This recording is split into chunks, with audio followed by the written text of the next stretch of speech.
வணக்கம் சேலம் மக்கள். இன்றைய வீடியோ ஒரு மிக முக்கியமான விஷயத்தை பற்றி. தண்ணீர். நாம் எல்லாம் அறிந்தது போல நம் உடலின் சுமார் 60% தண்ணீரால் ஆனது. இது நம் உடல் நலம் மற்றும் நலனில் மிக முக்கிய பங்கு வகிக்கிறது. ஆனால் ஒரு முக்கியமான கேள்வி, நாம் தினமும் சரியான தரமான மற்றும் மிகையான அளவில் தண்ணீர் குடிக்கிறோமா? நாம் எதுவும் தெரியாமல் அடிக்கடி ஏன் நோயால் பாதிக்கப்படுகிறோம்?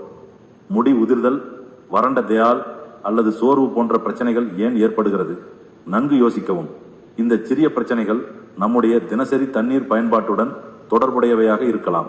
தண்ணீரின் தரத்தை மேம்படுத்த சில எளிய குறிப்புகள். மேல்தள தாங்கி குழாயை ஒவ்வொரு 6 முதல் 8 மாதத்திற்கு ஒரு முறை சுத்தம் செய்ய வேண்டும். குறிப்பாக நீங்கள் நிலத்தடி நீர் பயன்படுத்துகிறீர்கள் என்றால். மாசுபட்ட தாங்கிகள் மிகப்பெரிய உடல்நல பிரச்சனைகளை ஏற்படுத்தலாம்.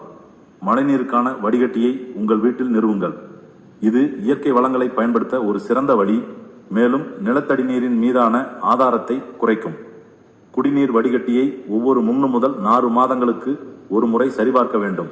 வடிகட்டிகள் அடையலாம் அல்லது திறனிழக்கலாம். சீரான பராமரிப்பால் பாதுகாப்பான தண்ணீர் உறுதி செய்யப்படும். பிளாஸ்டிக் பாட்டில்களில் தண்ணீர் சேமிக்கவோ குடிக்கவோ தவிர்க்கவும். பிளாஸ்டிக் காலப்போக்கில் தீங்கான ரசாயனங்களை வெளியிடக்கூடும். செம்பு, ஸ்டீல் அல்லது கண்ணாடி பாத்திரங்களை பயன்படுத்துவது சிறந்தது. தண்ணீரே உயிர். அதை நாம் தவிர்த்து வைக்க கூடாது. இன்று சிறிய மாற்றங்களால் தொடங்குங்கள். இது நாளைய சிறந்த வாழ்க்கைக்கு வழிவகுக்கும். தண்ணீருடன் சுறுசுறுப்பாக இருங்கள் சேலம். வணக்கம்.